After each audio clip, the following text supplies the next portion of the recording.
अच्युतं केशवं कृष्णदामोदरं अच्युतं केशवम्। सबैका लागि भगवान श्रीकृष्णले जुन श्रीमद् भगवत गीता मानव मात्रको कल्याणका लागि प्रस्तुत गर्नुभयो, यही ग्रन्थमा आधारित भएर म आज अष्टमी तिथि कृष्णाष्टमी भएकोले गर्दा श्रीमद् भगवत गीताका प्रमुख 8वटा विषयहरूलाई प्रस्तुत गर्न गइरहेको छु। थोरै समय निकालेर सबैजना सुनौ।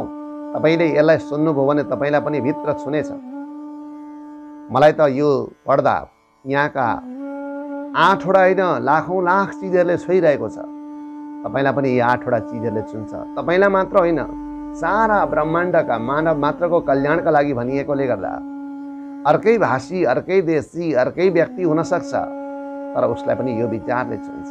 म श्रीमद् भगवत गीताका 8वटा प्रमुख विचारहरू निक्षेप गर्न गइरहेको छु, प्रस्तुत गर्न गइरहेको छु।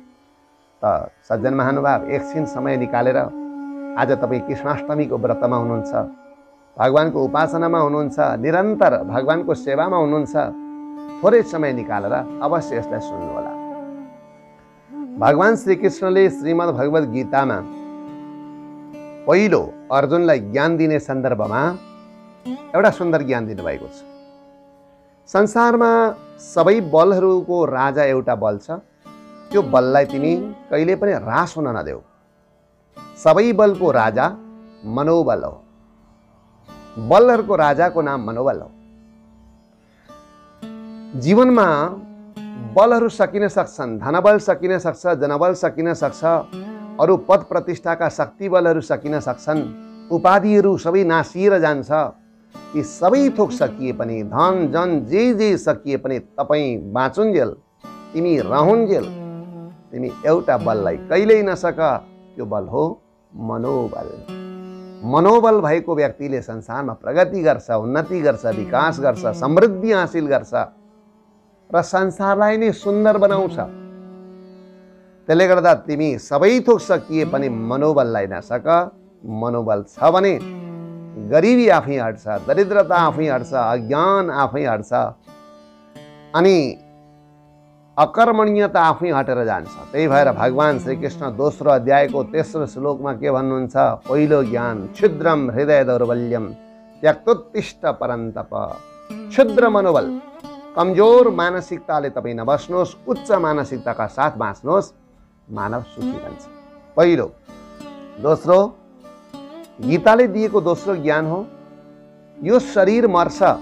शरीर त जन्मन्छ, हुर्कन्छ, अलि ठुलो हुन्छ, हृष्टपुष्ट हुन्छ, अनि विपरीत हुन थाल्छ, चाउरी पर्न थाल्छ, केश पाक्न थाल्छ, अनि अन्तिममा वृद्ध हुँदै गएर डङरङ्ग ढड्छ। शरीर मर्छ तर आत्मा मर्दैन। आत्मा कर्म फल लिएर अर्को शरीरमा सर्छ। त्यसले गर्दा तिमी मर्नसँग नडर। दैनोस्मिन् यथा देहे कौमारम यौवनम जरा तथा देहान्तरः प्राप्ति धीरस्तत्र न मुह्यति। हेर, यो जन्मदेखि मृत्युसम्म त यो जीवन परिवर्तन भइरहन्छ। आजको दिन मर्यो, भोलि यो दिन पाइँदैन। हाम्रा कैयौँ दिनहरू मरिसके, गएका बितेका चिजहरू मरेका हुन्। त्यसले गर्दा बुद्धिमानी व्यक्तिले, उच्च मनोबल भएका व्यक्तिले संसारको प्रगति, उन्नति, व्यवस्थिति गर्ने क्रममा मृत्युलाई अगाडि नदेख। मृत्युसँग भयभीत नबन। मृत्यु त शरीरको यो हाम्रो जीवन प्रक्रियाको, जीवन यात्राको एउटा सिस्टम मात्रै हो, प्रक्रिया मात्रै हो। त्यसले गर्दा शरीर मर्छ तर आत्मा कर्मफल लिएर अर्को शरीरमा सर्छ। त्यसैले मृत्युसँग कहिल्यै नडराऊ। तिमी मृत्युसँग डराउने व्यक्तिले संसारमा कहिल्यै प्रगति, उन्नति गर्न सक्दैन। तेस्रो ज्ञान, आत्मा अनुशासनमा रहनुपर्छ मान्छेले। तिमी आत्मा अनुशासनमा रहौ। अनुशासनमा रह्यो भने त्यसले व्यक्तिलाई, यो मानव सभ्यता अनि व्यवस्थित हुन्छ अनि विश्व जगत सुखी हुन्छ। तिमी सुखी हुन्छौ, तिम्रा वरिपरिका व्यक्तिहरू सुखी हुन्छन्, सारा संसारका व्यक्तिहरू सुखी हुन्छन्। त्यसले गर्दा आत्मा अनुशासनमा रहौ। आफूले आफैलाई आफै अनुशासित बनाऊ। अर्काले उम्लो ठडियाएर अनुशासनमा नबस। तिमी आफै अनुशासन, कसैले उम्लो ठड्याउनु नपरोस्। बाटोमा हिँड्दै गर्दा गाडीले हर्न बनाउनु नपरोस्। किनकि साइड अनसाइडमा हिँड्यो भने त गाडीले हर्न बनाउँछ, त्यो त गाडीले गाली गरेको। आफै व्यवस्थित भएर बस्छ र तिमी अनुशासन केमा भन्दा श्रीमद् भगवद गीताको 6औं अध्यायको 17औं श्लोकमा भन्नुहुन्छ, युक्ताहार विहारस्य युक्तश्चेष्टस्य कर्मसु युक्त स्वप्नावबोधस्य योगो भवति दुःखः। तिमी आहारमा अनुशासित बन, खानेकुरा खाऊ नखाने कुरा नखाऊ। जसले सात्विक बनाउँछ, सत्वगुणको वृद्धि गर्छ, सद्विचारलाई टिकाइराख्छ, त्यस्तो आहार गर। ठीक समयमा सुत, ठीक समयमा उठ।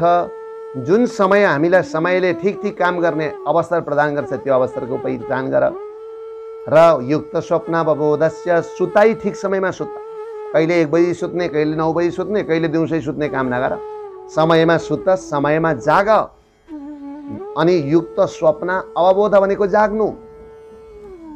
त्यसरी ठीक आहार व्यवहार, ठीक समयमा भोजन, ठीक समयमा कर्म, हरेक समयको पहिचान गरेर ठीक ठीक समयमा ठीक काम गर्यौ भने तिमी कहिल्यै संसारमा दुःखी हुँदैनौ।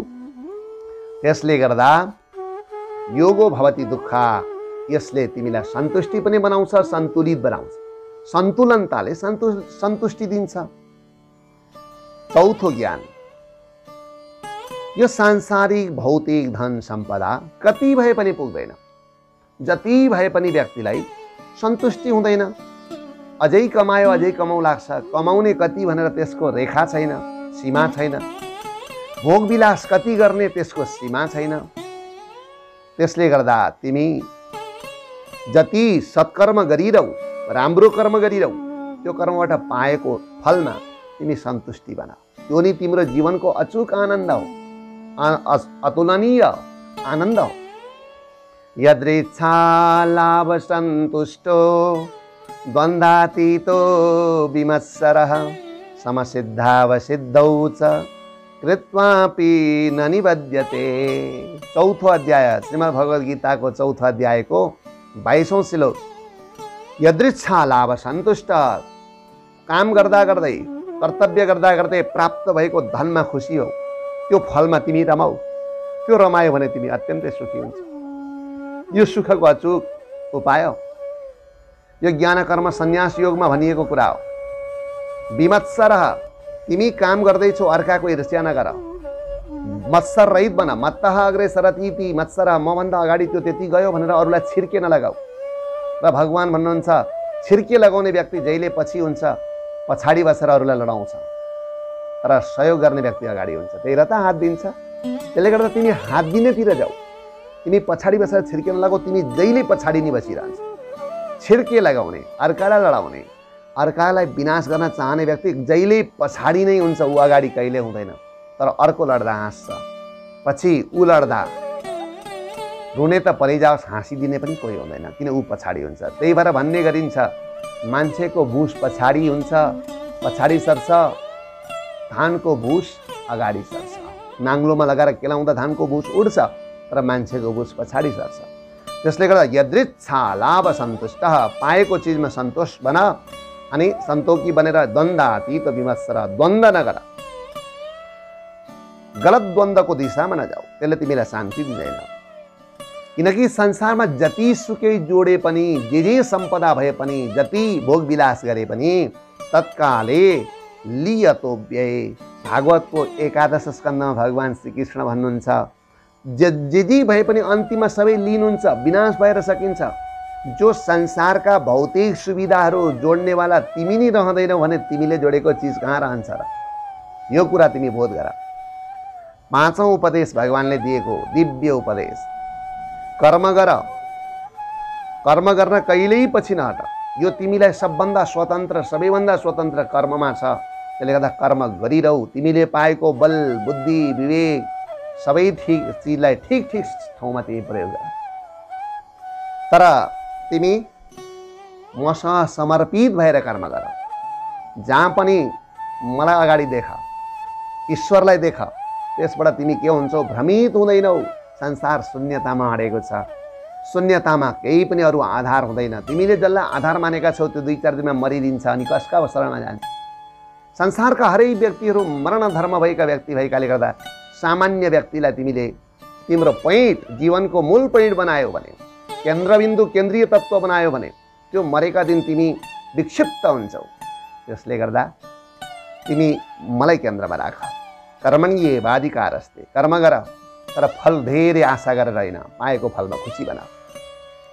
तिमी जे कर्म गर्छौ त्यो मलाई समर्पण गरिदेऊ, काहीँ तिम्रो हराउँदैन।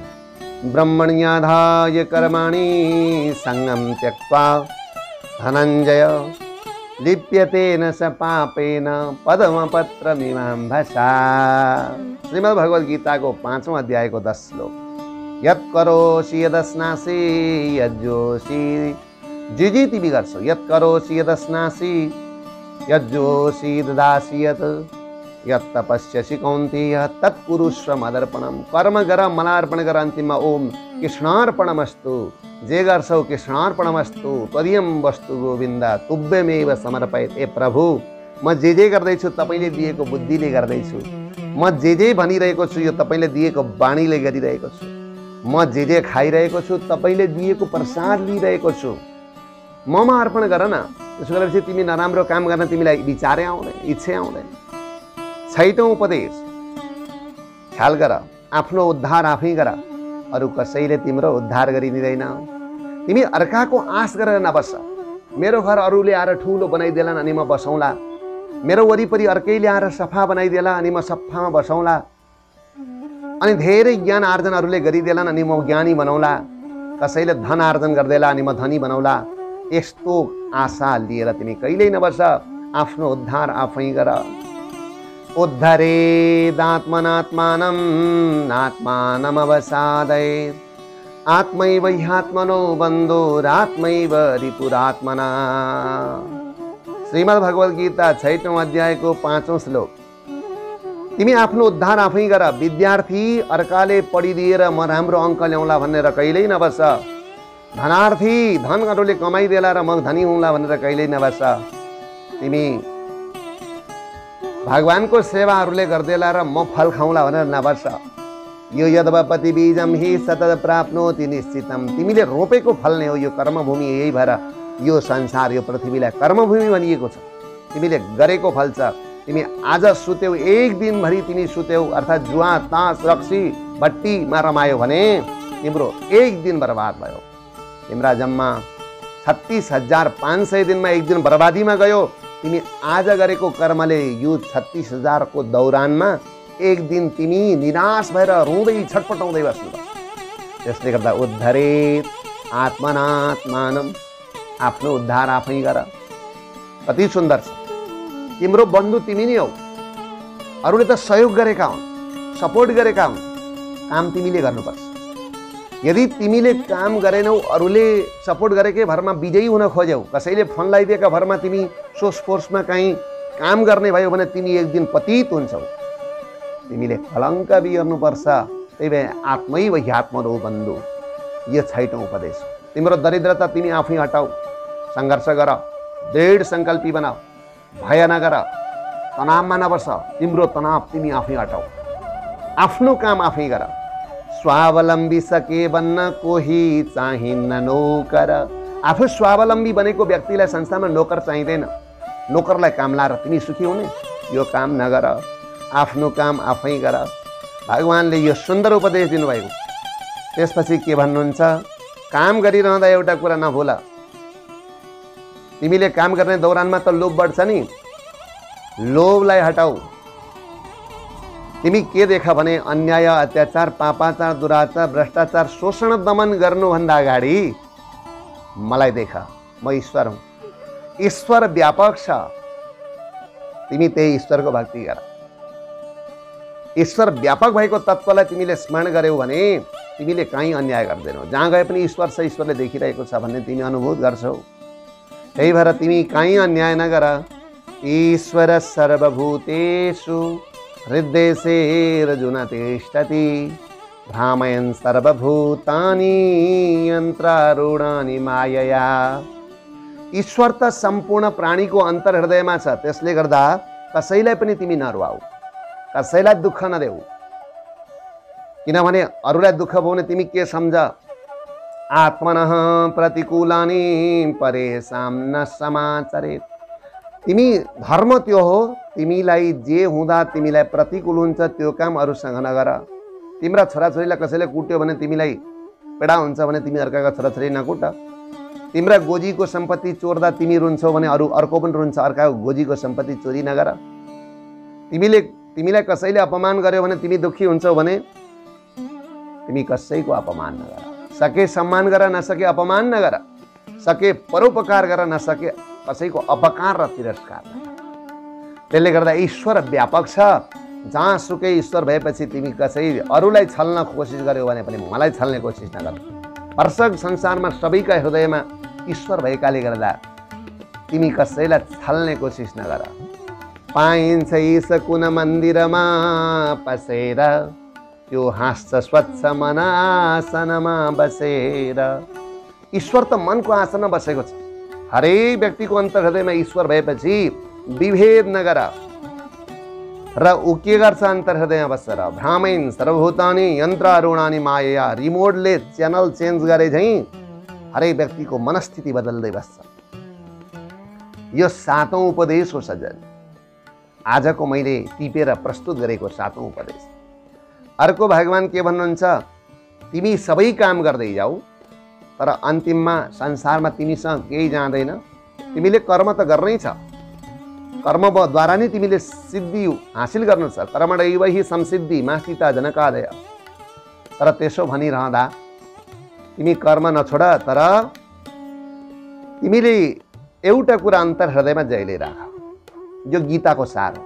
सर्वधर्मान् परित्यज्य मामेकं शरणं व्रज, अहं त्वा सर्वपापेभ्यो मोक्षयिष्यामि मा शुच।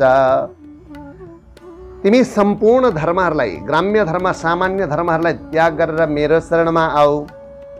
मामेकं शरणं व्रज, अहं त्वा सर्वपापेभ्यो।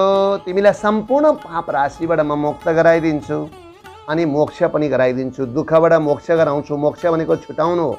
दुःखबाट छुटाइदिन्छु, रोगबाट छुटाइदिन्छु, शोकबाट छुटाइदिन्छु, भयबाट छुटाइदिन्छु। अन्तिममा यो जन्म मरणको चक्करबाटै छुटाइदिन्छु, यानि कि मोक्ष गराइदिन्छु। मेरो शरणमा आऊ है। यो चाहिँ तिमीले कहिले नबिर्सनु। यसरी भगवानले गीतामा अचूक उपदेश गर्नुभएको छ। यो कुनै व्यक्तिका लागि होइन, कुनै जाति वर्गका लागि होइन, यो समग्र मानव मात्रका लागि गरिएको उपदेश। सज्जन, हुन त श्रीमद् भगवत गीतामा कति उपदेशहरू छ। ज्ञानको भण्डार हो श्रीमद् भगवत गीता। आज कृष्णाष्टमी भएकाले गर्दा मैले विशेष 8वटा भगवानले दिएका अचूक उपदेशहरूको कुरो गरेँ। जे भए पनि मनोबल गिराउनु हुँदैन। मनस्थिति बिग्रिएको व्यक्तिले जीवनको परिस्थिति बदल्न सक्दैन। त्यसले गर्दा सबै थोक सकिए पनि मनोबल नसक्नुहोस्, पहिलो। दोस्रो, यो शरीर मर्दैन, यो शरीर मर्छ, तर आत्मा कर्मफल लिएर अर्को शरीरमा सर्छ। त्यही भएर मृत्युसँग नडराउनुहोस्। मरिन्छ कि भनेर कुनै काम नरोक्नुहोस्, काम गरिरहनुहोस्। चरै बेती बेलले भन्छ, हिँडिरहनुहोस्, जीवनयात्रा चलाइरहनुहोस्। कसैको मृत्यु देखेर रुँदै नबस्नुहोस्। ऊ मर्यो, अब तपाईँ सिक्नुहोस्, केही गरेर जान्छु म भन्ने तपाईँ दृढता गर्नुहोस्। दोस्रो उपदेश। तेस्रो उपदेश, आत्मअनुशासन। आफै अनुशासित बन्नुहोस्। कसैले अनुशासित बनाएर कोही अनुशासित बन्दैन। युक्ताहार विहारस्य। त्यसले आफै अनुशासित भयो। ठिक समयमा खाना, ठिक समयमा खाने, ठिक समयमा सुत्ने, ठिक समयमा उठ्ने, समयको पहिचान गरेर ठिक ठिक काम गर्यो भने त्यो संसारमा सुखी बन्छ। चौथो उपदेश, सांसारिक जन जोडेर धनले कहिले व्यक्ति अगाउँदैन, पुरा हुँदैन। सीमा विलासको छैन, स्वाद छैन गिलासको। त्यसले गर्दा यदृच्छा लाभ सन्तुष्ट, कर्म गर्दा भगवत कृपाबाट प्राप्त भएको सम्पत्तिमा सन्तोष गर्नुहोस्। पाँचौं, कर्म गर्नुहोस्। कर्म गरेर सत्कर्म गर्नुहोस् अनि त्यो कर्म मलाई समर्पण गर्नुहोस्। सही फल दिने काम मेरो। छैटौं, आफ्नो उद्धार आफै गर्नुहोस्। अरूले गरिदेला भनेर नपर्खनुहोस्। कसैले कसैको उद्धार गर्दैन। संसार स्वार्थसँग जोडिएको छ। सातौं, ईश्वर व्यापक छ। तपाईँ कहीँ अन्याय अत्याचार पापाचार कहीँ लुकेर पनि नगर्नुहोस्। खुल्लामा त गर्दै नगर्नु, लुकेर पनि नगर्नुहोस्, किनकि हरि व्यापक सर्वत्र समान। ईश्वर सर्वभूतानां हृदय सर्जन तिष्ठति।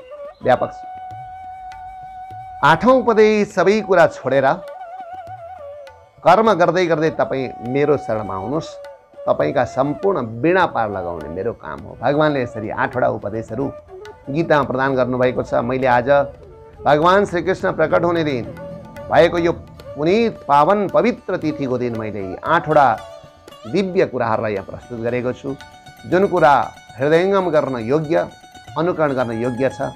आज यो सुनेर यी कुराहरूलाई तपाईँले पनि जीवनमा अपनाउन लाग्नु हो भने पक्कै तपाईँको व्रत पुरा हुनेछ, तपाईँको उपासना पुरा हुनेछ अनि जीवन सफल सबल र सक्षम समर्थशाली बन्नेछ। र आज भगवान श्रीकृष्ण प्रकट भएको पावन तिथिका दिन सम्पूर्ण धर्मानुरागी सज्जन महानुभाव, मेरा सम्पूर्ण गुरुजन, सहकर्मी मित्रहरू, विद्यार्थीवर्गहरू र मेरा सम्पूर्ण इष्ट मित्र बन्धुवर्ग यजमानजीहरू सबैलाई कृष्णाष्टमी महापर्वको हार्दिक मङ्गलमय शुभकामना प्रदान गर्दै आजको मेरो यो सानो बसाइलाई गीताको स्वाध्याय र सत्सङ्गलाई यहीँ विराम गर्दछु।